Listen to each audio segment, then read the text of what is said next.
हरिओम. मनशक्तीच्या या मनाचे श्लोक या मध्ये आपल्या सगळ्यांचं हार्दिक स्वागत.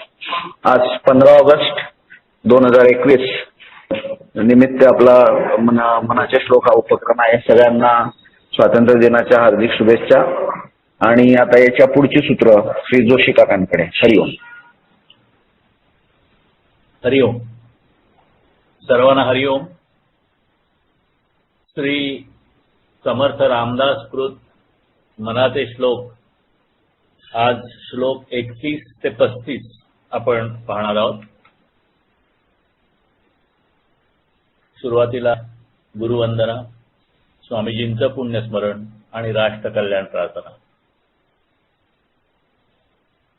ब्रह्मानंदम परमसुखदम केवलम ज्ञानमूर्तिम् द्वन्द्वातीतं गगनसदृशं तत्त्वमस्यादिलक्ष्यम् एकं नित्यं विमलचलं सर्वधी साक्षिभूतं भावातीतं त्रिगुणरहितं सद्गुरु त्वं नमामि. मूकं करोति वाचालं पंगुं लंघयते गिरिं यत्कृपातमहं वन्दे परमानंदमाधवम्. स्वामीजींचं महाशून्य बिंदूचं पुण्यस्मरण, राष्ट्र कल्याण प्रार्थना.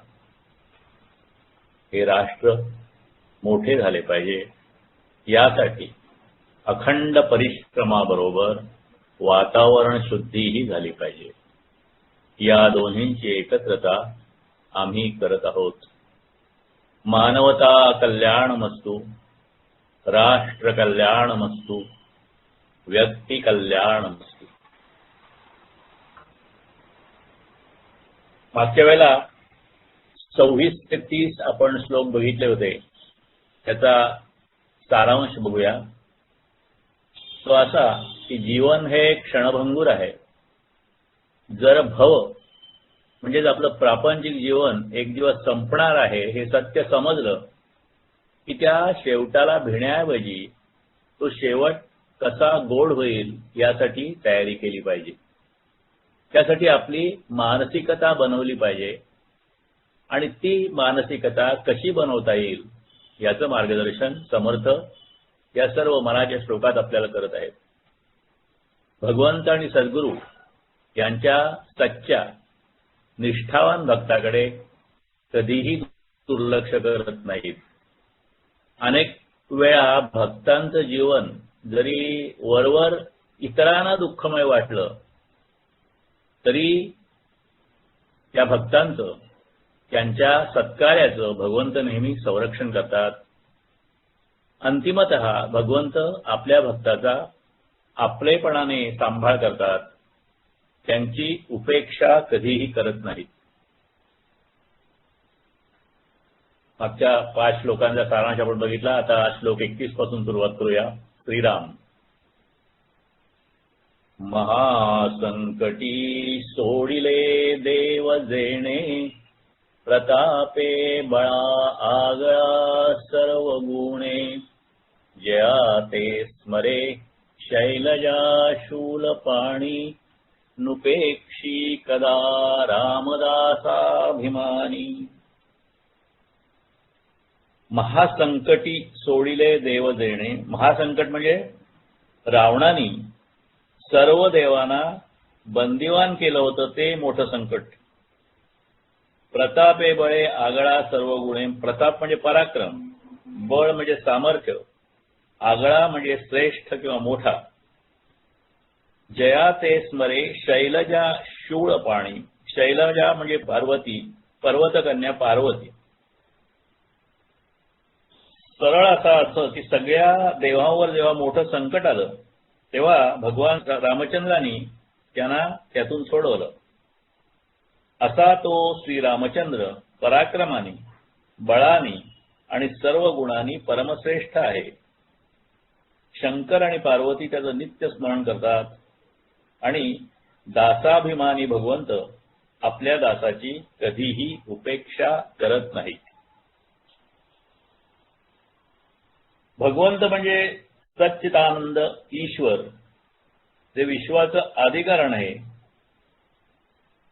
तो ईश्वर म्हणजे सगळ्या ज्ञानाचं, सामर्थ्याचं आणि सद्गुणांचं माहेर आहे. ज्या प्रसंगी जेवढं ज्ञान आणि जेवढं सामर्थ्य आवश्यक असतं तेवढं तो प्रगट करतो. आणि प्रत्येक अवतार हा पूर्ण अवतारच असतो. इंद्राचा पराभव करून रावणाने अनेक देव आपल्या बंदिखानात ठेवले होते. त्यांना प्रभू रामचंद्रांनी सोडवले. असा तो प्रतापी आहे, महाबळ आहे. अशा रामायणातल्या वाल्मिकी रामायणातील एका सर्गात आदर्शाच्या 16 मनुष्य गुणांचं वर्णन केलेलं आहे. आणि हे सर्व गुण प्रभू रामचंद्रामध्ये होते. हे 16 गुण असे आहेत: गुणवान, वीर्यवान, धर्मज्ञ, कृतज्ञ, सत्यवचनी, आत्मविश्वासी, चरित्रवान, सर्व जीवांचे हित बघणारा सर्वभूत हित, विद्वान, समर्थ, ज्याचे दर्शन सदा सुखकर आहे असा प्रियदर्शन, धैर्य, अखंड धैर्य असलेला आत्मवंत, क्रोध जिंकलेला ज्याने आहे तो जितक्रोध, अतिशय सुंदर अशी कांती असलेला द्युतिमान, असूया नसलेला अनसूयक, आणि ज्याच्या रागात किंवा कोपास देवताही घाबरतात असा पराक्रमी. आता हे सगळे गुण जे होते ते रामाकडे होते. रावणाकडे फक्त बळ होतं, पराक्रम होता. पण रामाकडे बळ आणि पराक्रम तर होताच, पण इतर सर्वही गुण होते. प्रभू रामचंद्रांच्या शौर्याचं, सामर्थ्याचं वर्णन करणारा हा श्लोक आहे. भगवंतांच्या अवताराची मुख्य कारणं काय असतात तर दुष्टांचा नाश, दुष्ट निर्दालन आणि धर्माची स्थापना, धर्मस्थापना. धर्मस्थापना म्हणजे अत्यंत जीवनास आवश्यक किंवा आदर्श असलेली जीवन पद्धतीची स्थापना करणं. जी स्थापना डळमळीत झालेली असते ती पुनर्स्थापना करणं हे भगवंताच्या अवताराचं मुख्य कार्य असतं. आणि आपल्या स्वतःच्या वर्तन आदर्शांनी स्वतःच्या जीवनात भगवंत हे सर्व घडून आणतात. आणि अशा पद्धतीने प्रभू रामचंद्रांनी त्यांच्या चरित्राचा आपण अभ्यास केला तर असं आपल्या लक्षात येईल की आपलं सगळं जीवन असंच व्यतीत केलेलं आहे.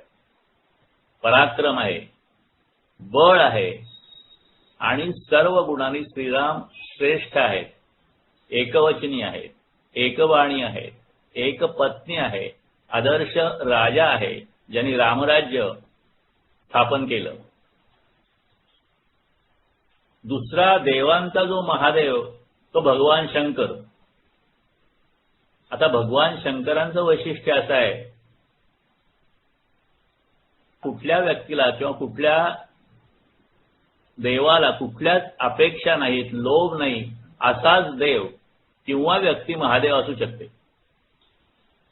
मनुष्याचा स्वभाव असा आहे की कुठल्याही कामाच्या बदल्यात त्याला मोबदला हवा असतो.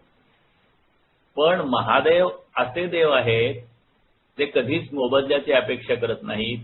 ते नेहमी लोकांच्या कल्याणासाठी झटत असतात. आणि ती आपल्याला प्रसिद्ध कथा माहिती आहे. समुद्र मंथन झालं, त्याच्यातून अनेक रत्न बाहेर आली. सगळे लोक, सगळे देव आणि सगळे दानव ती रत्न घ्यायला किंवा त्या गोष्टी घ्यायला अत्यंत उत्सुक होतं. पण जेव्हा विष बाहेर आलं तेव्हा कुठलाही देव किंवा कुठलाही राक्षस किंवा कुठलाही मानव ते स्वीकारण्यासाठी पुढे आला नाही. फक्त महादेव ते विष स्वीकारण्यासाठी पुढे आले. ते विष महादेवानी प्राशन केलं. मात्र त्यांनी ते विष आपल्या शरीरात पसरू दिलं नाही. त्यांनी ते विष सगळं आपल्या कंठात धारण केलं आणि ते निळकंठ झाले. आणि काय हवं असतं महादेवाला? बेलपत्र, धतुरा असल्या गोष्टी फक्त हव्या असतात. त्याने ते संतुष्ट झाले आणि जगाच्या कल्याणासाठी त्याने ते विष स्वीकारलं. असे जे श्रेष्ठ देवाधिदेव महादेव आहेत ते सुद्धा राम उपासना करतात. आणि म्हणून रामाचं श्रेष्ठत्व आपण ह्या ठिकाणी लक्षात घेतो. सर्वसामान्य माणसाला देवसामर्थ्याची सुद्धा प्रचिती हवी असते आणि ती प्रचिती या श्लोकाच्या निमित्ताने रामदास स्वामी आपल्याला देत आहेत. एका कवितेमध्ये रामदासांनी देवावर कसा कठीण प्रसंग आला होता त्याचं वर्णन केलंय. त्यात ते म्हणतात, समीर लोटितो खडे, वरुण घालितो सडे, मयंक सावली धरी, मळीण पाऊकू हरी, विधीच धाकतो, सुरेंद्र बाग राखतो, करावयास निग्रहो, भूमंडळाशी निग्रहो, अखंड चाकरी करी, सदा वरुची भादरी, सटी अरंधळी दळी, गणेश गाढवे वळी. म्हणजे एवढं संकट आलं होतं की श्री गणेशाची गाढवे वळवण्यापर्यंत पाळी आली होती. मग इतरांची काय कथा? अशा अत्यंत अवघड स्थितीमधून रामाने देवांची सुटका केलेली आहे. एवढं रामाचं सामर्थ्य आणि रामसामर्थ्याची प्रचिती दाखवण्यासाठी हा श्लोक रामदास स्वामींनी दिलेला आहे. मग अशा प्रचितीच्या उदाहरणाने काय होतं? यांनी सर्वसामान्य माणसाची पातळी दोन प्रकारे उंचवते. एक असं की सामान्य मनुष्य म्हणतो की देवाचं संकट सुद्धा दूर करणारा समर्थ परमसमर्थ राम माझं संकट नक्कीच दूर करेल. पण ही झाली एक फळाची भाज्या. ती सोडली तर ह्यात एक दुसरं मानसशास्त्रीय सुद्धा महत्वाची पातळी आहे. ती अशी की संकटापुरतेच नव्हे तर इतर वेळेही देव नामस्मरण करतात, रामस्मरण करतात. माणूस काय म्हणतो सामान्य की मला संकट असो वा नसो, देव सुद्धा ज्याचं स्मरण स्वतः करतात त्याचं स्मरण मी संकट नसलं तरी सुद्धा केलं पाहिजे, अशी अखंड नामस्मरणाची गोडी लावणारा हा श्लोक आहे.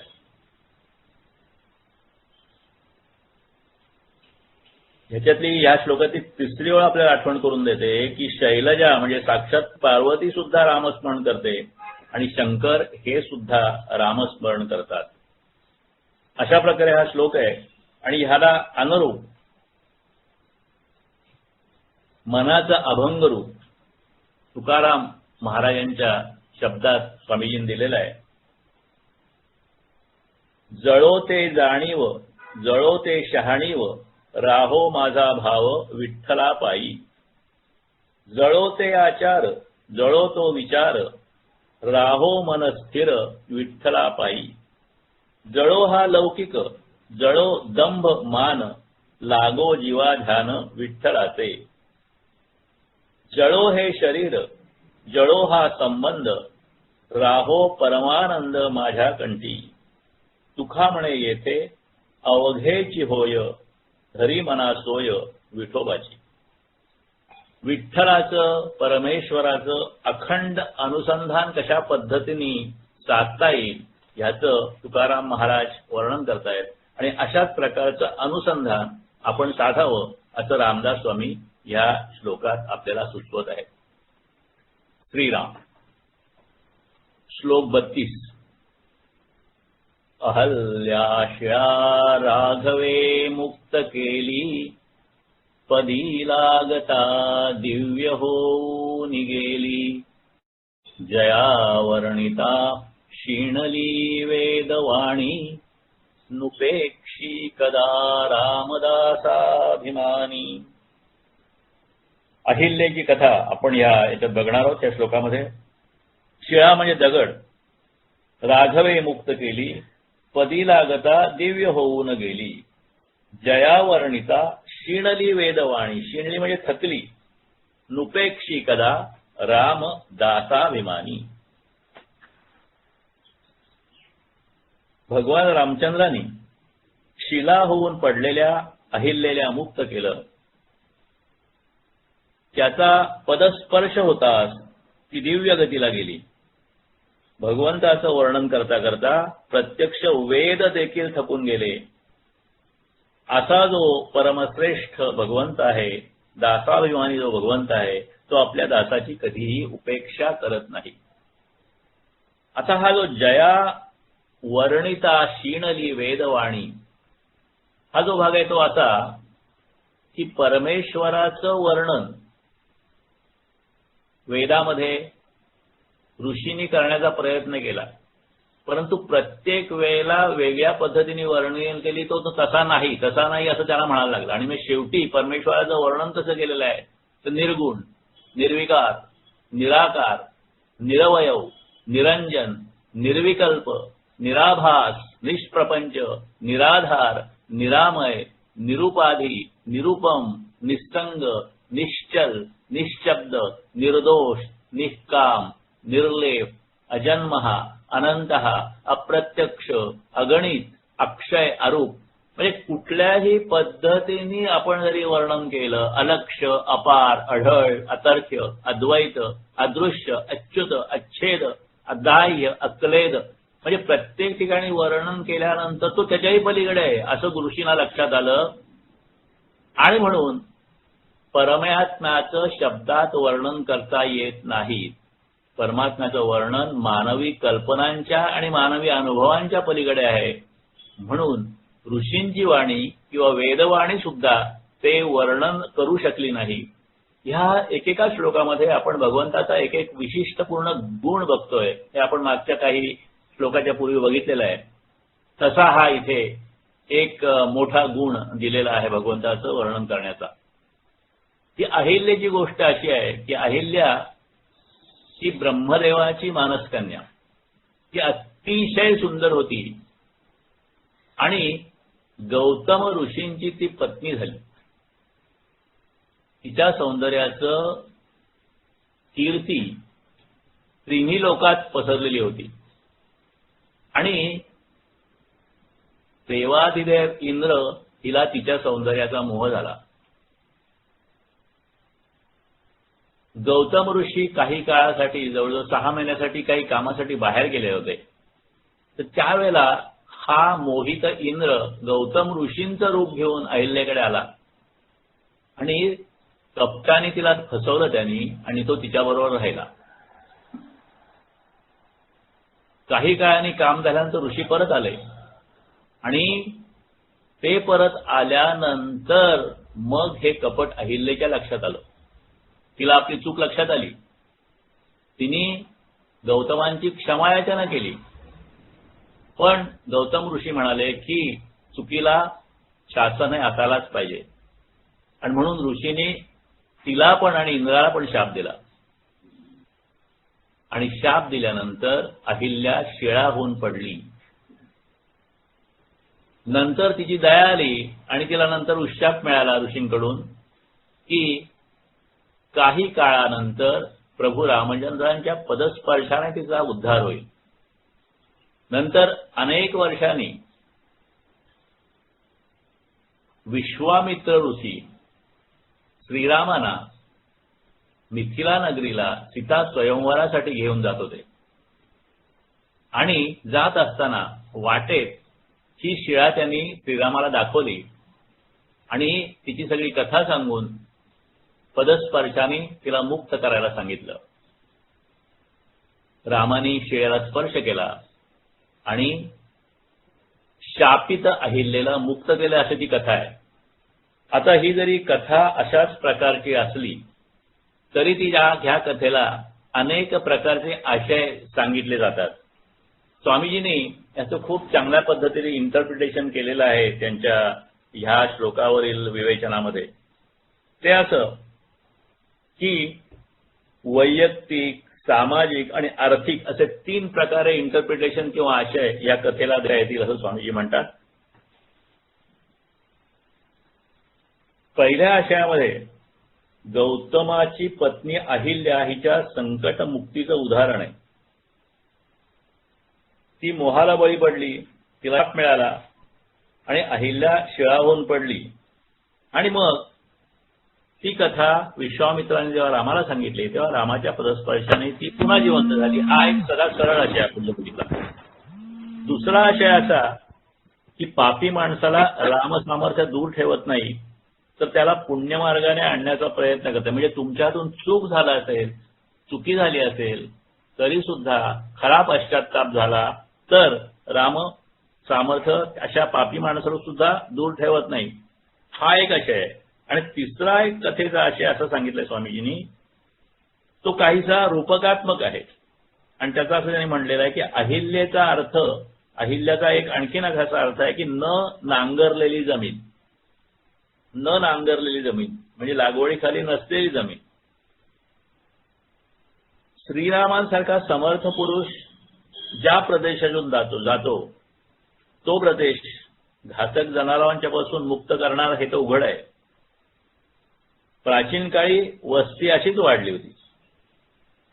धैर्यवान पुरुष जंगलात दुर्गम भागात गेले आणि मग हळूहळू तिथे वस्ती झाली, मग लागवड झाली.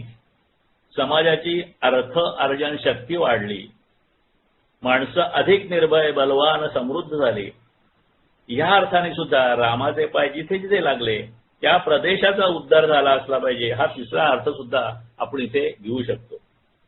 स्वामीजींनी यज्ञावर जी विवेचनं केलेली आहेत, क्रॉस मैदानावर 1981 साली जो यज्ञ झाला आणि त्यावेळेस जवळजवळ 7-8 दिवस ही जी विवेचनं केली, त्याच्यामध्ये यज्ञाचा सुद्धा असा सामाजिक आशय विस्तृतपणे त्यांनी सांगितलेला आहे. आणि मनशक्तीच्या आपल्या यज्ञ वर्गामध्ये याच्याबद्दलची पाठ उपलब्ध आहे. तर अशा पद्धतीने ह्या श्लोकाचं उपपत्ती किंवा अर्थ आपल्याला लावता येईल. श्रीराम. श्लोक 33. वसे मेरुमांदार हे सृष्टी लीला, शशी सूर्य तारांगणे मेघमाला, चिरंजीव केले जनीदास दोन्ही, नुपेक्षी कदा रामदासाभिमानी. त्यातले शब्द, त्याचा अर्थ बघूया. वसे मेरू मांदार ही सृष्टी लीला. मेरू म्हणजे स्वर्ग, मृत्यू आणि पाताळ ह्या तिन्हीला आधारभूत असलेला सोन्याचा पर्वत, मेरू पर्वत. मांदार म्हणजे समुद्र मंथनाच्या वेळेला देव आणि दानवांनी तो घुसळण्यासाठी समुद्र जो रवी म्हणून वापरलेला पर्वत, त्याचं नाव आहे मांदार. शशी सूर्य तारांगणे मेघमाला, चिरंजीव केले जनीदास दोन्ही, नुपेक्षी कदा रामदासाभिमानी. सरळ अर्थ असा की भगवंताने केवळ लीलेने ही सृष्टी रचली आहे. ह्या भगवंताच्या लीलामय सृष्टीमध्ये मेरू, मांदार इत्यादी पर्वत आहेत, चंद्र सूर्य तारांगणे आहेत, मेघमाला आहेत. आणि ही सृष्टी जोपर्यंत आहे तोपर्यंत हनुमान आणि विभीषण हे दोघं चिरंजीव आहेत. भगवान रामचंद्रांनी आपल्या या 2 दासांना चिरंजीव केलं. आणि असे जे भगवंत आहेत, दासाभिमानी भगवंत आहेत, ते आपल्या दासाची कधीही उपेक्षा करत नाहीत. हा त्याचा सरळ अर्थ. आता थोडं आपण विश्लेषण बघू अर्थाचं, की जे खूप अधिक आपल्याला प्रत्ययकारी वाटतं. भगवंताच्या भक्तीला 2 अंग असतात. एक आहे अंतरंग आणि दुसरं बहिरंग. मनामध्ये भगवंतावर पूर्ण विश्वास आणि चित्तामध्ये भगवंताचं सतत अनुसंधान, हे दोन्ही मिळून भक्तीचं अंतरंग तयार होतं.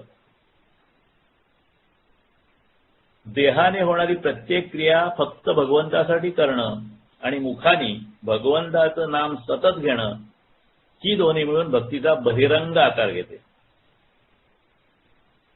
देहाचे सगळे व्यवहार चालू असताना भक्त मनाने सदैव भगवंताच्या समीप असतो. दुसराही प्रकार आहे, सगळ्या भक्तांची मनोरचना सारखी नसते. एक माणूस एक प्रकारचा भक्त बुद्धिमान किंवा शक्तिमान असतो, तो समूहप्रिय असतो, मोठा लढवया असतो, चळवळ्या असतो. दुसऱ्या प्रकारचा भक्त शांत असू शकतो, सत्वगुण प्रधान असू शकतो, त्याला स्वस्थता आवडते, एकांत आवडतो, नाईलाज म्हणून तो व्यवहार करतो. पण मानवी मनोरचनेचे हे दोन प्रकार आहेत. आता भक्त म्हणून दोघांची योग्यता तशी सारखीच असते.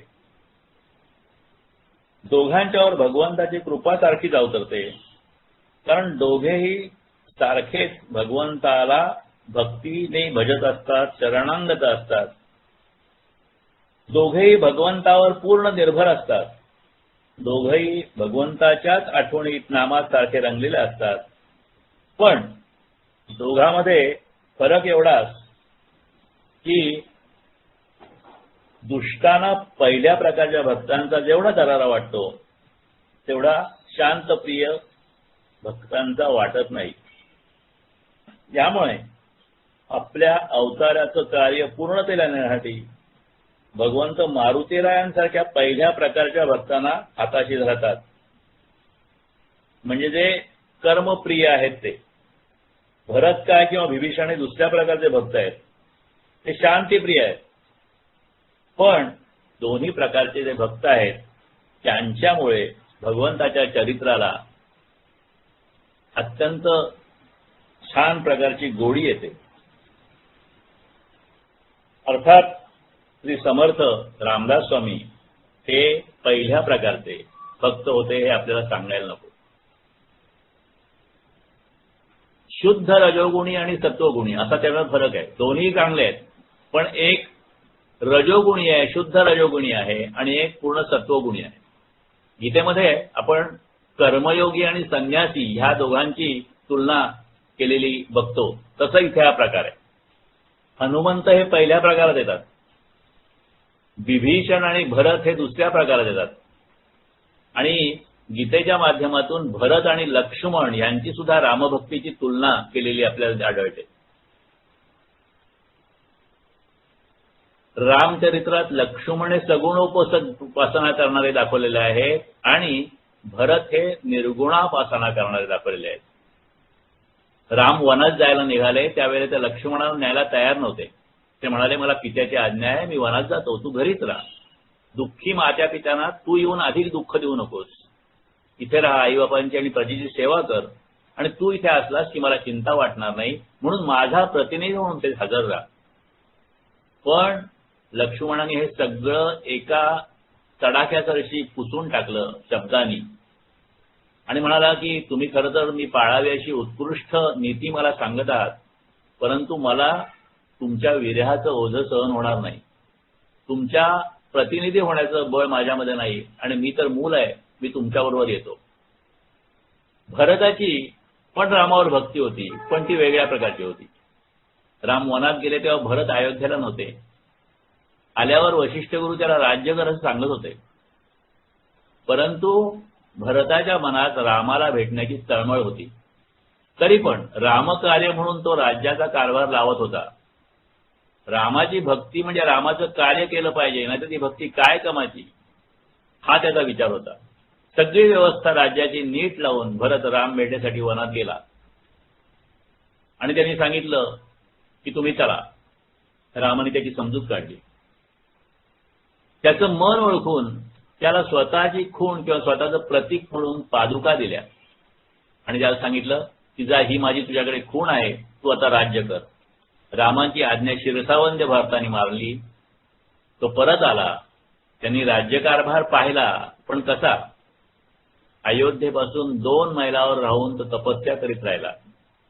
त्यानेही पूर्ण व्रतस्थ जीवन कंठलं आणि शेवटी राम जेव्हा 14 वर्षांनी भेटायला आले तेव्हा राम ज्या पद्धतीने 14 वर्षाच्या वनवासामुळे तपस्वी रूपात होते, तसेच भरत सुद्धा पूर्ण तपस्वी राहिलेला होता. मनाने तो रामापासून क्षणभरही दूर नव्हता, पण त्यांनी रामकार्य कर्तव्य म्हणून केलं. ह्या 28 पासून 37 श्लोकामध्ये ईश्वर आपल्या जवळ आहे आणि ईश्वर भक्ती आपण जर का निष्ठेने केली तर ईश्वर आपल्याकडे कायम लक्ष ठेवून या भावनेचा अभ्यास आपण करतो आहोत. आणि इथे प्रत्येक ठिकाणी रामाच्या एक एक गुणाचा प्रताप किंवा गुणाचं वर्णन केलेलं आहे. ह्या ठिकाणी त्यांनी जी सांगितलेली आहे ती हनुमंताची कथा, की आपल्याला आणि स्वतः रामदास स्वामींना हनुमंताचाच आदर्श होता. हनुमंतांनी त्यांना अनेक वेळा दर्शन दिलं होतं. मारुतीची, हनुमंताची मंदिरं त्यांनी अनेक ठिकाणी स्थापन करून लोकांकडून बलोपासना करून घेतली होती. आणि तुकाराम महाराजांनी सुद्धा हनुमंतालाच आदर्श ठेवलेला आहे. आणि ते म्हणतात, शरण शरण हनुमंता, आजी आले रामदूता, काय भक्तीच्या या वाटा, मज दावाव्या सुभटा. मारुतीचं कसं होतं, रामानी सांगितलेलं कार्य, रामकार्य पूर्ण एकाग्रतेने करायचं आणि रामकार्य करून संपलं की मग काही न करता फक्त रामचिंतनात बसायचं. ती गोष्ट सांगतात की राज्याभिषेकानंतर रामाने सगळ्यांना भेटवस्तू दिला, पण हनुमंताला काहीच दिलं नाही. सीतेला वाटलं की सगळ्यांना मिळालं, हनुमंताला काही मिळालं नाही. म्हणून सीतेनी स्वतःचा अत्यंत मौल्यवान हार, हिऱ्याचा कंठा हनुमंताला दिला. हनुमंताने तो घेतला, दूर जाऊन बसला आणि मग त्यातला एक एक मोती फोडून ते बघायला लागले. ते बघत होते प्रत्येक मोत्यामध्ये की राम आहे का त्याच्यामध्ये, आणि राम नाही म्हणून प्रत्येक मोती फोडून फेकून देत होते. तर अशा पद्धतीची 100% निष्ठा जी असते म्हणतात ती हनुमंताची होती. म्हणून हनुमंत हे उत्कृष्ट भक्त आहेत आणि ते प्रवृत्तीवर भक्त आहेत. हनुमंत आणि लक्ष्मण हे प्रवृत्तीपर भक्त म्हणता येतील आणि निवृत्तीपर भक्त म्हणजे बिभीषण आणि भरत म्हणता येतील. भगवंतांना प्रवृत्तीपर असो किंवा निवृत्तीपर असो, दोन्ही प्रकारचे भक्त प्रिय असतात. आणि मग त्यांच्या भक्तीवर प्रसन्न होऊन श्रीरामाने हनुमंत आणि विभीषण यांना चिरंजीवत्व बहाल केलं. आणि हे चिरंजीवित्व जिथपर्यंत सृष्टीलीला चालू आहे तिथपर्यंत ते बहाल केलेलं आहे.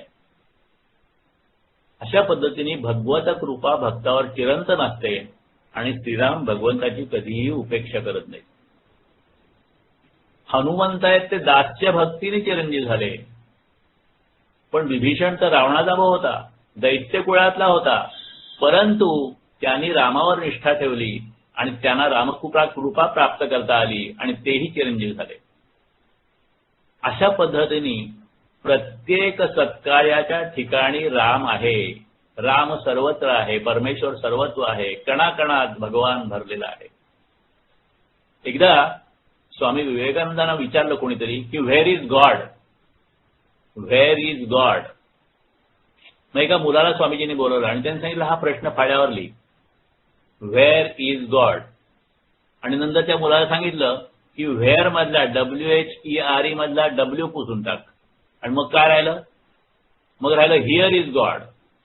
तर ते म्हणलं आहे देव सर्वत्र आहे, राम सर्वत्र आहे, सृष्टीच्या अणुरेणूमध्ये भरलेला आहे, फक्त तो पाहण्याची दृष्टी आपण मिळवली पाहिजे.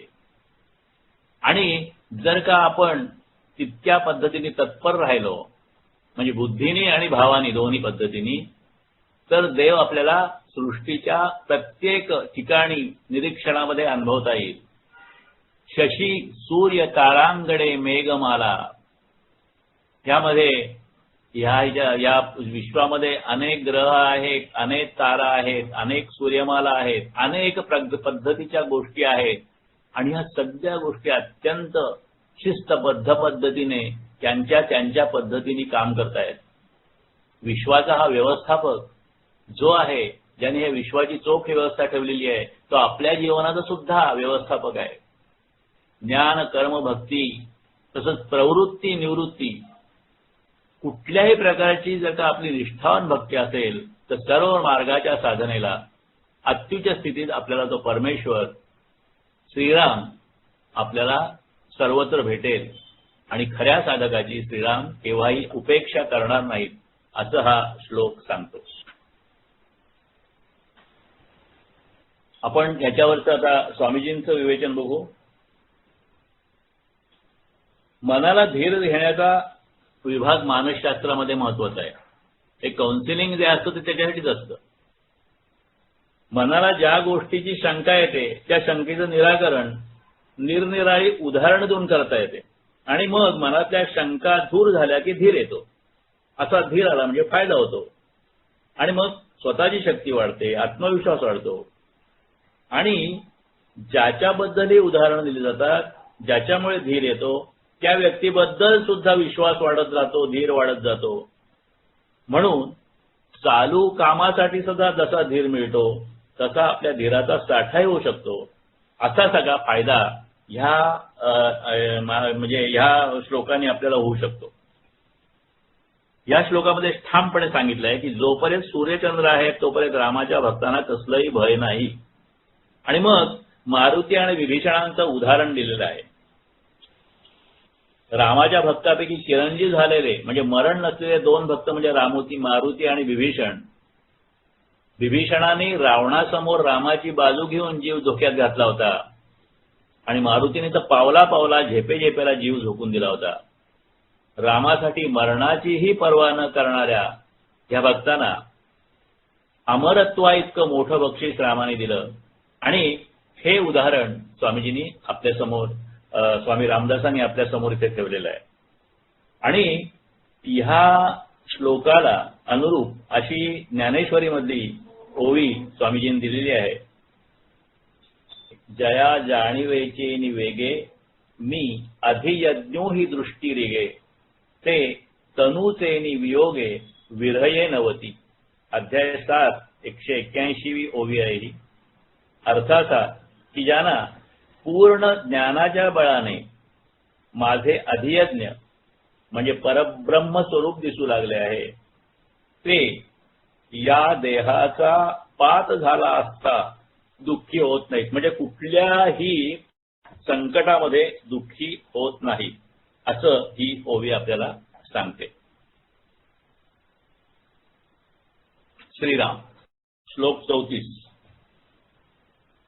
उपेक्षी कदा रामरूपी असेना जीवा मानवा निश्चयो तो वसेना श्री भारवाहेन बोले पुराणी नुपेक्षी कदा रामदासाभिमानी. उपेक्षा कदा रामरूपी असेना. उपेक्षा म्हणजे हायगय, त्याग, फसवणं. रामरूपी म्हणजे सच्चिदानंद स्वरूप भगवंतापाशी किंवा ईश्वराजवळ. जीवा मानवा निश्चयो तो वसेना. जीवरूपी माणसाला किंवा सामान्य व्यक्तीला दृढ श्रद्धा, ठाम मत, निसंशय भावना ही नसते आणि म्हणून ती बाळगली पाहिजे अशा पद्धतीचा हा श्लोक आहे. जो खरा भक्त आहे त्याला भगवंत कधीही हातचा सोडत नाही. पण जीवरूपी सामान्य माणसाला याबद्दल निसंशय खात्री वाटत नाही. भक्ताची सारी जबाबदारी मी माझ्या अंगावर घेतो अशी भगवंताची वचने पुराणात आढळतात आणि अशा पद्धतीने दासाभिमानी भगवंत आपल्या दासाची कधीही उपेक्षा करत नाही. हा जरा सरळ अर्थ झाला. आपण त्याचं थोडं विश्लेषण बघूया आता. सामान्य माणसाला भगवंताच्या बाबतीत दोन अडचणी येतात. पहिली अडचण अशी आहे की भगवंत आहे आणि तो आपल्या जवळ आहे याबद्दल माणसाला 100% खात्री नसते. देव आहे असं आपण म्हणतो खरं, पण मी आहे हे जितकं आतून आपल्याला सत्य वाटतं तितकं काय देवाबद्दल आपल्याला वाटत नाही. ही एक अडचण आहे. म्हणजे आपला पूर्ण विश्वास नसतो, निश्चय नसतो, हा एक भाग. आणि दुसरी अडचण अशी की ईश्वर कशासाठी आहे हे आपल्याला नीट कळत नाही. आपल्याला येणाऱ्या ज्या अडचणी आहेत किंवा दुःखाचे प्रसंग आहेत ते टाळण्याचं साधन म्हणून आपण ईश्वराला मानतो. याचा अर्थ असा की देवाचा मला उपयोग करून घ्यायचा आहे आणि अत्यंत पवित्र आणि दिव्य जो भगवंत आहे त्याला आपण स्वतःच्या फालतू आणि स्वार्थी प्रपंचाचे नोकर बनवण्याचा प्रयत्न करतो. या दोन अडचणी आहेत. म्हणजे एक तर विश्वास नाही पूर्ण, आणि तो आहे तर माझ्यासाठी मला त्यांनी काम केलं पाहिजे, अशा पद्धतीचे दोन अडचणी आहेत.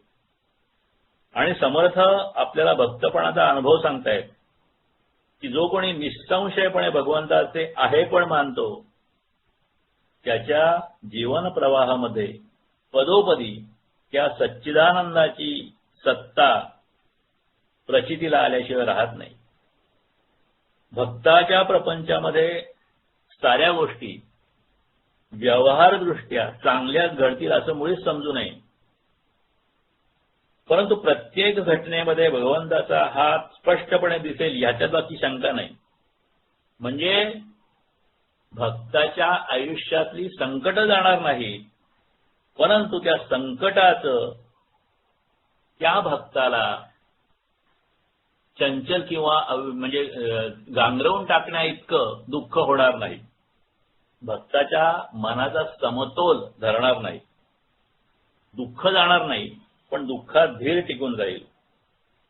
डगमगणार नाही तो, कारण त्याचा 100% विश्वास असा असतो की ज्या अर्थी हे भगवंतांनी केलेलं आहे त्या अर्थी ते बरोबरच असणार आहे. हा जो विश्वास आहे तो त्याला स्थिर ठेवतो. भगवंताला पतित पावन म्हणतात. अनाथांचा नाथ असं भगवंताचं वर्णन आहे. पण आपलं काय म्हणणं असतं, बऱ्याच वेळा आपण म्हणतो, लोक म्हणतात आम्ही देवाचं एवढं करतो पण हे कसं काय संकट आलं. आपल्या पण मनात हा प्रश्न येतो, आपण लोकांच्याकडनं पण हा प्रश्न ऐकतो. आता एवढं म्हणजे नक्की काय करतो हा प्रश्न आहे. आपण भगवंतासाठी एवढं काय करतो हा नक्की प्रश्न आहे. भगवंत न्यायी आहे. हे सगळं जग न्यायावर नियमावर चालतं. तर माझ्या आयुष्यातलं संकट हे न्यायानेच आलं असेल, मला काही चांगला धडा देण्यासाठी आला असेल, हा विश्वास आपल्याला नसतो. ही उपेक्षा खऱ्या भक्ताला, खऱ्या संतांना भगवंताची अशी उपेक्षा नसते. त्यांची श्रद्धा दृढ असते. आणि हे संत काय आणि मोठे लोक काय, भक्त काय, यांची सुद्धा प्रचंड कठीण परीक्षा अत्यंत कठोरपणे घेतली जाते. आपण जर का संत चरित्र वाचत आपल्या लक्षात येईल. पण ती परीक्षा पास झाल्यानंतर मग परमेश्वर त्यांना अत्यंत उत्कृष्ट अशा पद्धतीने आधार देतात. त्यांची उपेक्षा अजिबात होत नाही. नंतर अध्यात्म साधनेमधील अंतिम परीक्षा खूप कठीण असते. नाशिक क्षेत्रामध्ये समर्थांनी, रामदास स्वामींनी 12 वर्षाचा असताना घर सोडलं आणि पुढची 12 वर्ष नाशिक क्षेत्रात त्यांनी साधना केली. 12 वर्षाचं एक मूल येतं, साधना करतं, अनेक प्रकारचा अभ्यास करतो, सगळ्यासाठी लोकांच्यावर ते अवलंबून असतं. आणि त्यावेळेला त्यांचं जर का आपण चरित्र वाचलं किंवा अभ्यास केला तर अनेक पद्धतीने त्यांना किती अडचणी आल्या, किती प्रसंग आले त्यांच्यावर, आणि त्यांची कशी परीक्षा घेतली गेली हे आपल्याला बघता येईल. त्या काळावधीत समर्थाने सुद्धा जी करुणाष्टक रचलेली आहेत त्यामध्ये त्यांनी काय म्हटलेलं आहे बघा.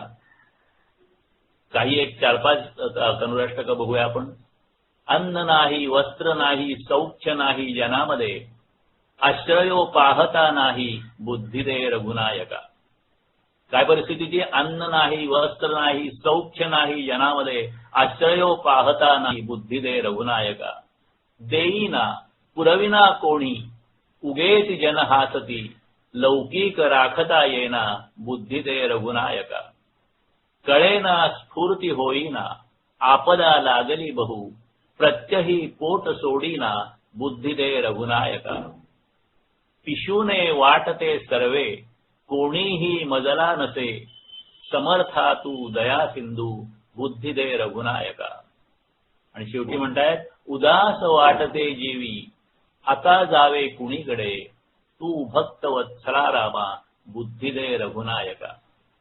म्हणजे अनेक प्रकारची संकट आली, परंतु त्यांनी रघुनायकाकडे जे मागणं आहे, मला चांगली बुद्धी दे, मला सद्बुद्धी दे, मला ह्या संकटातून तू पार पडण्याची बुद्धी दे, हे सगळं मागितलेलं आहे. तुकाराम महाराजांची जर का आपण चरित्र वाचलं तर त्यांना सुद्धा अशी अत्यंत कठीण परिस्थिती घेतली होती. भंडारा डोंगरावर त्यांनी जी साधना केली आणि त्यानंतर त्यांना देवदर्शन झालं, त्या साधनेचं आपण वर्णन ऐकलं, वर्णन वाचलं, तर आपल्या लक्षात येतं की जवळजवळ मृत्यूची अनेक वेळा त्यांना समोर भेट झाली, अशा प्रकारची ती साधना होती. स्वामी विवेकानंदांना त्यांचं नाव त्रिखंडात गाजलं त्या शिकागोच्या धर्मपरिषदेत, पण त्या धर्मपरिषदेत प्रवेश मिळण्याच्या अगोदर त्यांनी जो प्रयत्न केला, म्हणजे भारतातून निघून अमेरिकेत जाईपर्यंत अमेरिकेत त्यांना कुठल्याही प्रकारची काहीही कोणाचीकडे उतरण्याची सुद्धा सोय नव्हती. अत्यंत थंडीमध्ये त्यांनी कसे दिवस काढले आणि वेगळ्या वेगळ्या पद्धतीने किती कठीण परिस्थितीचा सामना त्यांना करायला लागला, हे पण आपण वाचू शकतो. आणि मग सत्कर्म करणाऱ्या किंवा साधना मार्गाला लागणाऱ्या सर्वसामान्य माणसांना सुद्धा अनेक संकटांना सामोरं जावं लागतं. पण ज्याच्या मनात देव कधीही चुकीचं करणार नाही हा विश्वास असलेले देवाच्या परीक्षेत उत्तीर्ण होतात, त्यांना संकट ही सुद्धा देवाचे आशीर्वादच वाटतात. एक गोष्ट आहे, एक राजा असतो, एक प्रधान असतो आणि त्यांचे नेहमी वाद होत असतात आणि प्रधान सांगतो की देव जे जे करतो ते बऱ्यासाठी असतो. मग एक दिवशी राजा, प्रधान आणि सगळा त्यांचा लवाजमा शिकारीसाठी जातो. शिकार करता करता करता राजा एकदम खोल दूरवर एकटाच निघून जातो. त्याच्याबरोबरचे सैनिक आणि मदतनीस सगळे गेलेले असतात, प्रधान पण राहिलेला असतो मागे, तो एकटाच असतो. मग एक श्वापद त्याच्या अंगावर हल्ला करतं. राजा त्या श्वापदाशी प्रतिकार करतो, परंतु त्या हल्ल्यामध्ये राजाचं हाताचं एक बोट तुटतं. मग नंतर ते परत येतात. राज्यात किंवा राजधानीत आल्यानंतर ते सगळं सांगतो राजा, आणि प्रधान म्हणतो देव करतो ते नेहमी बऱ्यासाठी असतं. आता हे बोट तुटलं तरी सुद्धा बऱ्यासाठी म्हणतो म्हणून राजा भडकतो आणि प्रधानाला तुरुंगात टाकतो. परत काही दिवस जातात, परत राजा शिकारायला जातो, परत तो वाट चुकतो, एकटा राहतो आणि मग ह्या वेळेला वन्य लोकांच्या टोळीमध्ये त्याचे सामना होतो आणि त्या लोक त्या राजाला पकडतात. त्यांच्याकडे यज्ञ चाललेला असतो आणि त्याला यज्ञाला त्यांना एक मनुष्यबळ द्यायचा असतो आणि मग म्हणा चांगला राजा मिळालाय, ह्याला बळी देऊन टाकू. आणि मग बळी अगोदर राजाचं आंघोळ वगैरे घालतात आणि त्या आंघोळ करताना त्यांच्या लक्षात आलं की ह्या राजाचं एक बोट कमी आहे आणि असा बोट तुटलेला बळी यज्ञाला चालत नाही असं म्हणून राजाला सोडून देतात. राजा परत येतो आणि मग त्याच्या लक्षात येतं की प्रधान म्हणाला की हे झालं ते बऱ्यासाठी, ते त्याच्या लक्षात येतं. मग तो प्रधानाची सुटका करतो आणि मोठं बक्षीस त्याला देतो. म्हणजे संकट सुद्धा त्यावेळेला जरी वाईट वाटली, आणि आपण पण आपल्या आयुष्यामध्ये हे बऱ्याच वेळा बघितलेलं की आपल्याला त्या क्षणी वाटतं हे चुकीचं झालं म्हणून, परंतु नंतर लक्षात येतं अरे ते झालं म्हणून बरं झालं, ह्या पुढच्या गोष्टी अशा घडल्या. ह्या श्लोकामध्ये प्रभू रामचंद्रांचं अत्यंत एक वेगळं रूप करून वर्णन केलेलं आहे. रामाचं रूप माणसं प्रवचनात ऐकतात, कीर्तनात ऐकतात, वाचनात येतं, पण ह्या सगळ्यामध्ये खरं जे रामरूप आहे ते माणूस पूर्णपणे जाणू शकत नाही, ओळखू शकत नाही. कारण त्या क्षणाला ते जरी बरं वाटलं तरी माणसाचा जो संकल्प विकल्पधारी स्वभाव आहे त्यामुळे माणसाच्या बुद्धीचा निश्चय कायम राहत नाही.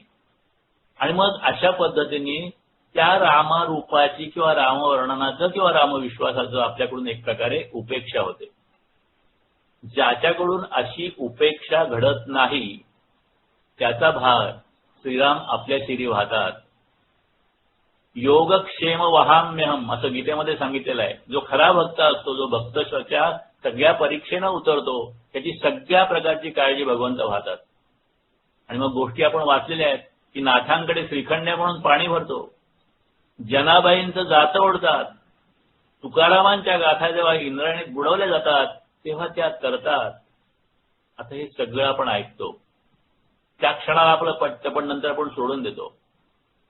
आजच्या जीवनात अध्यात्मातलं खरं तथ्य शोधायला आपल्याला वेळ नाही आणि त्यातला खरा मतितार्थ शोधणारा भाव पण उरलेला नाही.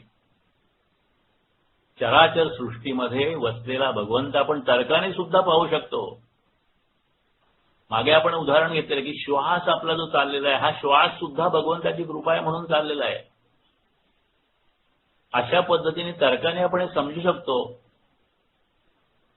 हे बऱ्याच वेळा आपल्याला कळतं, पण ह्या कळण्याकडे आपण बऱ्याचदा उपेक्षा करतो. आणि हे सगळं सत्य श्लोकाच्या पहिल्या 2 ओळीमध्ये सांगितलेलं आहे. आणि मग ते म्हणतात, उपेक्षी कदा रामरूपी असेना, कारण जीवा मानवा निश्चय तो असेना. निश्चय नसल्यामुळे माणूस राम प्रसन्न होत नाही, पण जर या पद्धतीने निश्चय झाला तर राम प्रसन्न होऊ शकतात. एक एक पद्धतीने आपल्याला योग्य पद्धतीने मार्गावर राखण्यासाठी मनाला उपदेश केलेले हे श्लोक आहेत. मनुष्य सुखदुःखाला भेटतो आणि म्हणून तो एका वेळी 10 देवांना नवस करतो आणि मग याच्याबरोबर आणखी एखाद्या पिराला सुद्धा करेल, मरीला करेल, मेरीला करेल. कारण त्याला रामाबद्दल आणि त्या पिराबद्दल आणि मेरीबद्दल प्रेम नाहीये. त्याला स्वतःला त्या दुःखातून सुटण्याची घाई झालेली असते. संकटाचं दुःखाचं कारण शांतपणे समजावून घेऊन ते दूर करणं हे खरं हिताच आहे. पण तेवढा धीर निघाला नाही की मनुष्य आणखी गोंधळात पडतो. छोटं मूल विहिरीवर निरागसपणे डोकावत असताना अरे कार्ट्या म्हणून त्याला दचकवण्यात काय अर्थ आहे? प्रेमाच्या नावाखाली विवेक आयत्या वेळी जात असेल तर ते प्रेम काय कामाचं आहे? नाक पाहिला तर गोंधळून धावाधाव करून त्याच्या शेपटीवर पाय पडण्याचा धोका धांदळत मनुष्य करतो. आणि म्हणून धांदळटपणापेक्षा शांती आवश्यक आहे. पण शांती एकाएकी येणारी गोष्ट नाही, ती सवडेने येणारी गोष्ट आहे. शांतीची सवय मनुष्याला निश्चयाशिवाय होणारच नाही. म्हणून रामदास स्वामी म्हणतात की राम कधी भक्ताची उपेक्षा करणार नाही. आता रामाची भक्ती करण्याचा तुमचा निश्चयच झाला की नाही हे तुम्ही तुमचं पाहून घ्या. रामाने प्राचीन काळातच वचन दिलं आहे, जो त्याच्यावर श्रद्धा ठेवतो त्याचा भार त्याने घेतलेला आहे. आणि अशा पद्धतीने जागोजागी भगवंत आपल्याला त्यांच्या कृपेचा भरोसा देत असतात. फक्त त्यांची अपेक्षा अशी असते की आपण भगवंताची उपेक्षा करू नये. आणि मग भगवंताच्या जवळात जवळ आपण जर का राहिलं तर भगवंत आपल्याला त्यांची मदत करतात. श्रीराम. श्लोक 35. असे हो जया अंतरी भाव जैसा, वसे हो तया अंतरी देव तैसा, अनन्यास रक्षी तसे चाप पाणी, नुपेक्षी कदा रामदासाभिमानी. जसे हो असे हो जया अंतरी भाव जैसा. भाव म्हणजे देव आहे ही निष्ठा, देवाच्या अस्तित्वाबद्दल निसंशय भावना, देव आहेच अशी ठाम श्रद्धा, 101% श्रद्धा. अंतरी भाव, अंतरी म्हणजे अंतःकरणामध्ये. वसे हो तरी तया अंतरी देव तैसा, अनन्यास रक्षी तसे चाप पाणी. अनन्य म्हणजे एकनिष्ठ, एकरूप असा जो असेल, अन्य काही नाही, फक्त भगवंत अशा प्रकारचा जो असेल एकनिष्ठ तो. आणि चाप पाणी म्हणजे ज्याच्या हातात धनुष्य आहे तो भगवंत. असे हो तया अंतरी भाव तैसा, वसे हो तया अंतरी देव तैसा, नुपेक्षी कदा अनन्यास रक्षी तसे चाप पाणी, नुपेक्षी कदा रामदासाभिमान. अध्यात्मदृष्ट्या श्लोक अत्यंत महत्वाचा आहे. त्यात गोवलेले एक अध्यात्म तत्व असं आहे की ईश्वर सर्व जीवांच्या अंतर्यामी वास करतो. आणि असं जर का असेल तर तो प्रत्येक माणसाच्या अंतःकरणात असलाच पाहिजे. आणि त्याला प्रगट होण्याचा मार्ग मोकळा करणं हे आपल्या हातात आहे. आज आपल्या अस्तित्वाची भावना जितक्या जिवंतपणे अंतर्यामी वावरते, म्हणजे मी आहे ही भावना जेवढ्या वापरते, तेवढी भगवंताच्या अस्तित्वाची भावना जेव्हा वावरू लागेल की तो भगवंत प्रकट व्हायला उशीर करत नाही. भक्तीची साधना ही जी संकल्पना आहे ती आपल्याला अधिक समजून घेतली पाहिजे. आणि ती समजून घेण्यासाठीच हे सगळे मनाचे श्लोक आहेत. ईश्वराने प्रथम संकल्प केला आणि हे जग निर्माण झालं. ईश्वराचा संकल्प सत्य असल्याने या प्रचंड विश्वाच्या रूपाने तो साकार झाला. म्हणजे अत्यंत मनापासून म्हणजे निसंशयपणे संकल्प करणं हे संकल्पाच्या सत्यपणाचं लक्षण असतं. माणसाला सुद्धा संकल्प करण्याचं माहित आहे, पण निसंशयपणे कसा करावा ही कला त्याला ठाऊक नसते. ईश्वराच्या अस्तित्वाच्या पार्श्वभूमीवर केलेला आपला संकल्प म्हणजे ईश्वर अस्तित्वात आहे आणि तो माझ्या जवळ आहे, हा जो आपला संकल्प झालेला असतो कधी कधी, तो संकल्प संशय मुक्त करीत जाण्याला भक्तीची साधना म्हणतात. म्हणजे मनातले संशय हळूहळू काढून टाकणे आणि आपला संकल्प दूर करणं ह्याला भक्तीची साधना असं म्हणतात. इथे एक जे सिद्धांत दिलेला आहे किंवा स्टेटमेंट केलेला आहे तो असा आहे की जसा भाव तसा देव. आणि आपण व्यवहारात सुद्धा बघतो की इतरांशी जसे आपण वागतो तसाच आपल्याला प्रतिसाद मिळतो. सगळे लोक माझ्यासाठी असं म्हटलं तर लोक आपल्याला काय प्रतिसाद देणार नाहीत, पण मी दुसऱ्यासाठी आहे हा जर का भाव असेल तर तुम्ही इतरांना आवडता. तर मी आहे हा आपला भाव पक्का आहे, पण देव आहे हा भाव आपला किती पक्का आहे. जर का आपल्याला काही अडचण असेल तर आपण मोठ्यांना विचारतो, जाणत्यांना विचारतो, श्रेष्ठांना विचारतो, पण सर्वश्रेष्ठ असलेल्या भगवंताला कधी अर्थतेने आपण साथ घालतो का? असा आपला भाव आहे का? कौन बनेगा करोडपती मध्ये एक ऑप्शन आहे की तुमच्या ट्रस्टेड पार्टनरला विचार आणि प्रश्नाचं उत्तर घ्या आणि बक्षीस घ्या. आपला ट्रस्टेड पार्टनर कधी देव असतो का? देवाला आपण कधी फोन लावतो का? आपण उत्सव करतो, आपण कथेला बसतो, आपण सत्संगाला जातो. कशासाठी जातो? थोडा वेळ चांगला जातो, बरं वाटतं. जशी ती नशा असते ना अंमली पदार्थाची, तशी चांगल्या गोष्टीची काही वेळा असेल नशा असते. चांगली नशा पण ती नशाच.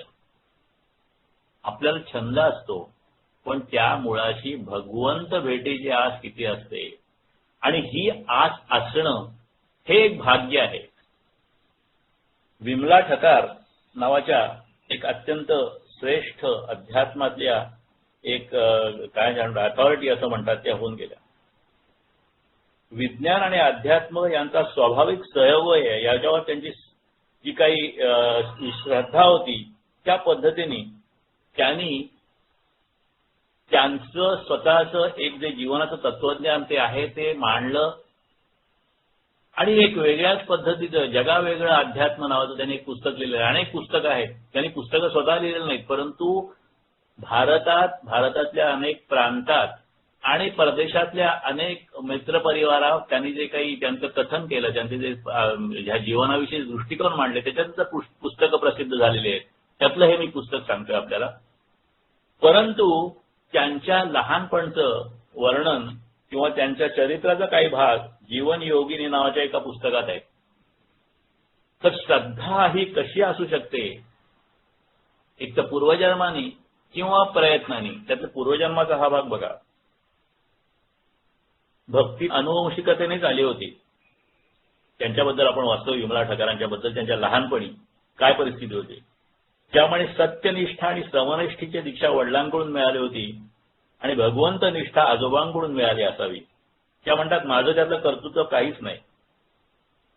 एकदा मराठी दुसरीत असताना विमलनी लिहून टाकलं की हे दिसणारं जग मला अव्यक्ताच्या छायेसारखं भासतंय. तर शिक्षिका बिचारा हैराण झाल्या. तिला वडिलांकडे पाठवून दिलं आणि विचारणा केली, हे काय लिहिते तुमची मुलगी? काय लिहिलं होतं तिने? हे दिसणारं जग मला अव्यक्ताच्या छायेसारखं भासतंय. चाकोरीबद्ध शिक्षणात सुरुवातीच्या काळामध्ये त्यांना फारशी रुची नव्हती. वयाच्या 6व्या वर्षी घरातून पळून जायचंही धाडस केलं होतं. कशासाठी? कारण काय? तर म्हणे मला ईश्वराचा शोध घ्यायचा आहे. कोणीतरी सांगितलं की ईश्वर दूर एकांतात जंगलात राहतो म्हणून तिथे जायचं. मग जोडीला त्याच वयाची एक मैत्रीण जंगलात दोघीच गेल्या. सगळीकडे दाट झाडी. तितक्यात समोरून वडिलांचा एक वकील मित्र शेजारच्या गावावरून मोटारीने परत येत होते. त्यांनी त्या दोघींना पाहिलं. अरे हे बापूसाहेबांचं करणारे तर दिसतंय आणि दुसरं तर आपलंच. मोटार थांबवली. त्यांची मुलगी चटकन गाडीत बसली. विमलला मात्र पकडून बसवावं लागलं. बिचारीने सुटण्यासाठी अपार प्रयत्न केले, हाताचा तावा सुद्धा घेतला, कारण तिला त्या जंगलातल्या एकांतातल्या देवाची भेट घ्यायची होती वयाच्या 6व्या वर्षी. वयाच्या 5व्या 6व्या वर्षी होती ही जागृतीची धडपड. सारं जगा वेगळं. आईला सांगे मी संन्यासी आहे. जमिनीवर खोडीनी भारत देशाचा नकाशा काढायचा आणि त्यात रामेश्वर, द्वारका, जगन्नाथपुरी अशी तीर्थक्षेत्र दाखवायची आणि मग त्या ठिकाणी सगळ्या ठिकाणी जाऊन त्या नकाशात प्रार्थना करायची. आणखी एक घटना वयाच्या 5व्या वर्षी घडलेली. आजोबांच्या मांडीवर बसून, वडील वकील होते, तेही भक्त होते, परंतु अध्यात्मात आजोबांचं प्रगती खूप जास्त होती. आजोबांच्या मांडीवर बसून संतांच्या कथा ऐकण्याचा दिनक्रम रोजच चालायचा. एक दिवस आजोबा अशीच कुठली तरी गोष्ट सांगत होते, तेवढ्यात एक साधू महाराज वर आले. हवेलीच्या संगमरवरी फरशीवर त्यांच्या खडावांचा खटखट आवाज येत होता. ते वर आल्यावर आजोबांनी विमलला मांडीवरून खाली उतरवलं आणि शेजारच्या खोलीत पाठवून खोलीचा दरवाजा बंद करून घेतला. पण दरवाजाला काच होती. विमलने एक खुर्ची दारापाशी ओढून घेतली आणि त्यावर चढून पाहिलं तर आजोबांनी त्या साधू पुरुषाला खुर्चीवर बसवलं होतं, स्वतः खाली बसले होते आणि त्या साधू पुरुषाचे चरण आपल्या मांडीवर घेतले होते आणि काहीतरी बोलणं चाललं होतं आणि आजोबांच्या डोळ्यातून घळघळा अश्रू ओघळत होते. साधू पुरुषाने त्यांचा हात आजोबांच्या मस्तकावर ठेवला आणि मग मोठेपणी कळलं की आजोबांनी जोवर संत तुलसीदास स्वतः होऊन त्यांना मंत्र देत नाहीत तोवर रामनामाचा जप चालू ठेवण्याचा पण केला होता आणि त्या दिवशी स्वतः तुलसीदासांचं आगमन झालं होतं. काही म्हणतात, गोस्वामी तुलसीदासांचं दर्शन वयाच्या 5व्या वर्षी झालं होतं, मात्र तो संस्कार आजही जशा तसा स्पष्ट आणि स्थिर आहे आणि ते दृश्य आत्ताही प्रत्यक्ष आहे. एक गठरिया बांधली जात होती. शैशवातल्या दिवस रात्रीच्या सानिध्यात तिचं काही चिन्ह, नाव त्यावेळेला आकारा आलं नसेल, पण भविष्याच्या लेखात कोणती तरी अक्षर अंकित होत होती. तर अशा प्रकारचा भाव जो असतो तो भाव आपल्याला हवा आहे. अशाच प्रकारचा भाव आपण नामदेवांच्या चरित्रात वाचतो, संतांच्या चरित्रात वाचतो. नामदेवानी, त्या बाल नामदेवानी त्यांना सांगितलं की हा प्रसाद पांडुरंगाच्या मंदिरात जाऊन अर्पण करा आणि तो प्रसाद ठेवल्यानंतर पांडुरंगाने तो प्रसाद घेण्याचा आग्रह नामदेवानी केला आणि तो जिथपर्यंत तू घेणार नाही तिथपर्यंत मी जाणार नाही, अशा पद्धतीचा भाव त्या ठिकाणी होतो. ही जी अनन्यता आहे, ही अनन्यता हवी असा हा श्लोक सांगतो. ही अनन्यता खरी आणि बाकी सगळं खोटं. तो परमेश्वर खरा, तो राम खरा, बाकी सगळं खोटं. ही जी अनन्यता आहे ही एकतर पूर्व सुकृताने येते किंवा कठोर साधनेने येते.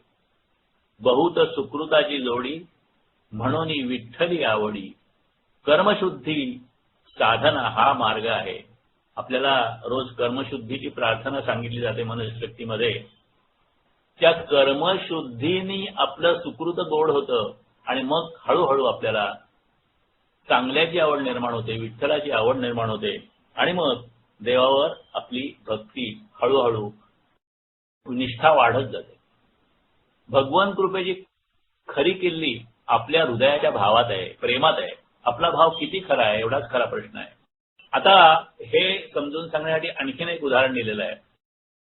सीता स्वयंवर होती आणि स्वयंवरमध्ये विश्वामित्र भगवान रामचंद्रांना घेऊन त्या ठिकाणी आले आणि भगवान रामचंद्र त्या स्वयंवर मंडपात आल्यानंतर सगळ्यांच्या नजरा रामचंद्रांच्या त्या रूपावर खेळल्या.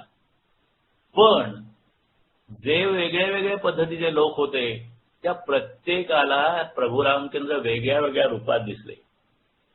जे विद्वान होते त्यांना रामचंद्रांचं पूर्ण रूप दिसलं. जे भक्त होते त्यांना त्यांच्या इष्ट देवतेच्या रूपात दिसले. जे कामी होते त्यांना रामाचं सौंदर्य आणि रूप दिसलं. ज्या ज्येष्ठ राण्या बसलेल्या होत्या त्यांना ते पुत्र रूपात दिसले. जे शूर होते त्यांना वीररस प्रधान असं रामाचं रूप दिसलं. जे कपटी होते त्यांना श्रीराम काळ रूपात दिसले. जी छोटी मुलं होती त्यांना तो सखा सोबती रूपात दिसले. अशा पद्धतीने आपलं जसा भाव तशा पद्धतीचा आपल्याला रूप दिसतं. तोरा मन दर्पण कह जाय, आणि आपला जो भाव आहे तोच त्या दर्पणात आपल्याला दिसतो, आणि म्हणून आपला जो भाव आहे तो भरताचा भाव हवा असं या ठिकाणी सांगतात. एक संत कथा आहे, ती संत कथा आपण बघूया. त्याच्यावर आणखीन ही संकल्पना आणखी स्पष्ट होईल. ब्रह्मगिरी नावाचे एक बालाजीचे मोठे भक्त होते. श्रीमान पण कंजूस असा एक व्यापारी त्यांच्याकडे जात असे. ब्रह्मगिरी त्या व्यापाऱ्याला एकदा म्हणाले, अरे नेहमी तू पैशामधून जगाकडे येतोस, ते सोडून जरा स्वतःकडे पहा. तर तो व्यापारी म्हणाला, मला पैशाच्या दृष्टीने सगळं दिसतं, त्याला मी काय करू. मग साधूंनी एक काच त्याच्या समोर धरली आणि त्या काचेतून पाहायला सांगितलं. तो म्हणला, या काचेतून मला बाहेरचं जग दिसतंय असं तो म्हणाला. मग त्या काचे एवढ्या आरशात त्याला पाहायला सांगितलं. तेव्हा तो म्हणला, आता मला जग नाही दिसत आहे, मला मीच दिसतोय. त्यावर साधून त्याला सांगितलं, बघ काचेच्या मागे पारा लावला की तो आरसा होतो, आणि मग आपण कोण दिसतं. तसं तुझा पैसा, प्रपंच आणि सगळं जे आहे ते काचेसारखं आहे. पैसा मिळवण्याच्या मागे आणि प्रपंच चालण्याच्या मागे ईश्वराची सत्ता आहे ही जाणीव ठेवली तर आपल्याला आपलं स्वरूप कळतं. प्रतिकात्मक एक ही कथा आहे की तुम्ही तुमचं रूप त्या आरशात बघा, प्रामाणिकपणे घ्या, म्हणजे आपल्याला आपलं खरं रूप दिसेल आणि मग आपली प्रतिमा स्वच्छ होईल. आरसा स्वच्छ करा की प्रतिमा स्वच्छ होईल. आता हे सगळं आपल्याला कळेल न कळेल, पण एक नक्की कळतं, हे सगळं ऐकायला खूप छान आहे, पण करणं सोपं आहे का, सहज जमेल का, तर त्याचं उत्तर नक्की नाही. मग मी हे कसं करू, मला काय करता येईल, याचं उत्तर असं असू शकेल की प्रयत्नाची सुरुवात तर करायला हवी, आणि ती आपल्याला जीवन न सोडता जीवनाच्या रोजच्याच माध्यमातून करता येईल. आणि मग आपण कर्म तर करतोय ते सततच होत राहतं, म्हणून आपलं कर्म हे माध्यम धरूनच प्रयत्न करायला हवा. आणि मग माझं प्रत्येक कर्म अधिकाधिक शुद्ध करण्याचा प्रयत्न करणं, माझ्या कर्मामागचा हेतू शुद्ध ठेवणं, हे बाकी काही प्रमाणात तरी आपल्या प्रयत्नांच्या अधीन आहे. आणि हेच नेमकं आपल्याला कर्मशुद्धीच्या प्रार्थनेत सांगितलेलं आहे, आत्मकल्याणात प्रार्थनेत सांगितलेलं आहे, समाज कल्याण प्रार्थनेत सांगितलेलं आहे. आणि आपापल्या कृतीप्रमाणे, मर्यादेप्रमाणे हे प्रत्येक जण करू शकेल. तिळाभोवती साखर फिरत ठेवली की सुंदर हलवा तयार होतो. तिळाबरोबर साखर हलवण्याची क्रिया त्यात होते, म्हणून तो हलवा गोड निर्मितीचं प्रतीक बनतो. मनाभोवती शरीर हलतं ठेवलं तर त्यातून असंच गोड कार्य निर्माण होतं. गाभ्याला जी शक्ती केंद्रीभूत झालेली असते त्याप्रमाणे बाहेरची शक्ती चांगली का वाईट, शक्तिमान की दुर्बल हे ठरत असतं. बागवान आपल्या देवासाठी फुलांची आरास करेल, वाहनांचं दुकान असलेल्या वाहनांनी पूजा करेल आणि मांस विक्या मांसाचाच नैवेद्य दाखवेल. तिथे फूल पुण्य निर्माण करत नाही का मांस पाप निर्माण करत नाही. स्वतः निर्माण केलेली वस्तू स्वतः अर्पण करायची आणि दुसऱ्या दृष्टीने देवरूप मानायची ही युक्ती श्रेष्ठ असते. त्यामुळे कर्मभाव आणि देव यांची एकरूपता असते. सावतामाळी पंढरपूरला जातच होते, पण कर्म करताना हेही म्हणत होते की कांदा मुळा भाजी अवघी विठाबाई माझी. कर्मशून्य काळातली प्रभुमयता आणि कर्मकर्तांची कर्ममयता या दोन्हींचा अनुभव घेणारा भाव म्हणजे आपल्या भावना. तुमचं मन, आपलं मन हा सामान्य घटक आहे. मानसशास्त्राचे सूक्ष्म धागे स्पष्ट करीत समर्थ सांगत आहेत, जैसा तुमचा भाव तैसा तुमचा देव. म्हणून अनन्य भावाने ज्यांनी श्रद्धा ठेवली त्यांची प्रभुरामाने केव्हाही उपेक्षा केली नाही. आणि भाव तसा देव ही भावना आपल्याला गीतेमध्ये सुद्धा आपण ऐकलेली आहे, सांगितलेली आहे. अनन्य भावे चिंतुनी भजती भक्त जे मज, सदा मिसळले त्यांचा मी योगक्षेम चालवी. भजती मज जे तैसे जैसे भजी तसा मी त्यास माझ्या मार्गास हे येती लोक कोणी कडूनही गीताई सांगते आपल्याला. तर अशा पद्धतीने आपण ह्या 5 श्लोकांच्या माध्यमातून भक्तीचं महत्व आणि त्यामुळे भक्तीचा भाव कशा पद्धतीने आपण आपल्या मनात विकसित करायचा, त्यासाठी काय प्रयत्न करायचा याबद्दल काही भाग बघितला. या 31 ते 35 या श्लोकाचा जो सारांश आहे तो आपण आता बघूया. प्रभू रामचंद्र पराक्रम आणि बळ या श्रेष्ठ आहेत. सर्व सृष्टी ही त्या भगवंताची लीला आहे. पश्चातापदग्ध अहिल्याचा श्रीरामाने उद्धार केला. हनुमंत आणि विभीषण हे राम कृपा प्राप्त झालेले थोर भक्त आहेत. जो खरा निष्ठावान श्रद्धावान भक्त आहे त्याला भगवंत कधीही अंतर देत नाहीत. भगवंत कधीही भक्ताची उपेक्षा करत नाहीत. याबद्दल ते भक्ताला नेहमी आश्वासन देतात. पण त्यावर आपण अढळ विश्वास ठेवला पाहिजे आणि आपली भक्ती, आपलं कर्म, भक्ती दृढ करत, कर्म शुद्ध करत आणि मग श्रद्धा अचल ठेवली पाहिजे, असा या श्लोकांचा थोडक्यात सारांश आहे. या ठिकाणी मी आता आत्मचिंतन प्रार्थना करतो.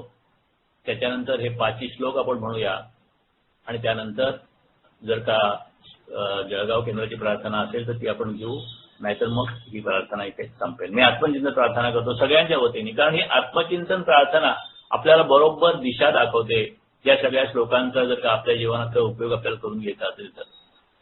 म्हणून आत्मचिंतन प्रार्थना सगळ्यांच्या वतीने आपण करूया. मी म्हणतो आपण त्या भावामध्ये जा.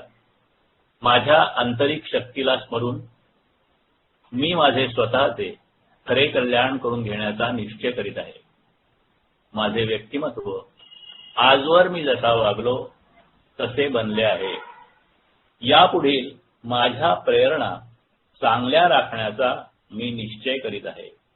मला आलेल्या वाईट अनुभवांबद्दल इतरांना दोष देण्याऐवजी मी आत्मचिंतन करीन. खोटे समाधान घेण्यापेक्षा धैर्याने आणि सद्बुद्धीने काम करीन. त्यामुळे मला यश मिळेल, शांती मिळेल आणि ती टिकेल. ज्या प्रमाणात मी हे चिंतन करीत आहे त्या प्रमाणात ती शांती मला आताही मिळत आहे.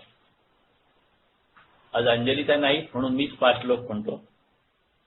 महासंकटी सोडिले देव जेणे प्रतापे बळा आगळा सर्व गुणे जया ते स्मरे शैलजा शूलपाणी नुपेक्षी कदा रामदासाभिमानी अहिल्या शिळा राघवे मुक्त केली पदी लागता दिव्य होऊन गेली जया वर्णिता सीणली वेदवाणी नुपेक्षी कदा रामदासाभिमानी वसे मेरुमांदार हे सृष्टिलीला शशी सूर्य तारांगणे मेघमाळा चिरंजीव केले जनीदास दोनी नुपेक्षी कदा रामदासाभिमानी उपेक्षा कदा रामरूपी असेना जीवा मानवा निश्चयेतो वसेना श्री भारवाहेन बोले पुराणी नुपेक्षी कदा रामदासाभिमानी असे हो जया अंतरी भाव जैसा वसे हो तया अंतरी देव तैसा अनन्यास रक्षी तसे चाप पाणी नुपेक्षी कदा रामदासाभिमानी जय जय रघुवीर समर्थ श्रीराम. हरिओम. हरिओम. आज प्रार्थना नाहीये तर ताई नाहीये अवेलेबल. हरिओम. हरिओम. कोणाला बोलायचं असलं काही तर हरकत नाही. जोशी सर, मला एक प्रश्न विचारायचा आहे. थोडासा धाडसी आहे, विचारू का? धाडसी म्हणजे ह्या विषयाशी संबंधित आहे ना? हा विषय आपला जो आपला हा, बोला, विषय बोला. त्याच्यात- आज जे विचार, बोललो विचार. आपण त्याच्याच बद्दल आहे. हा, बोला बोला बोला. तर असं आहे की जसं इंद्राला अहिल्याचा हे झालं की बुवा आपण हे करायला पाहिजे, किंवा बरोबर. गुरुचरित्र 4व्या अध्यायात आपण दत्त जन्माविषयी कहाणी वाचतो.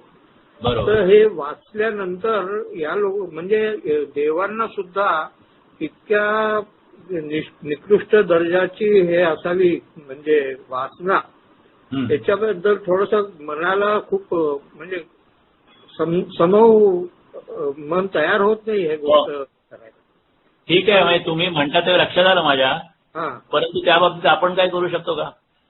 नाही आपण काही करू शकत नाही. मग पण वाट त्यामुळे काय बरोबर होतं आहे. की आपली भक्ती बेसिकली म्हणजे मला असं त्याच्यावर असं म्हणजे म्हणायचं वाटतं की स्वर्गामध्ये देव असतात आणि स्वर्गामध्ये पुण्य संपलं की स्वर्गामधून त्या व्यक्तीला खाली यायला लागतं. म्हणजे ही काही पूर्णावस्था नाही.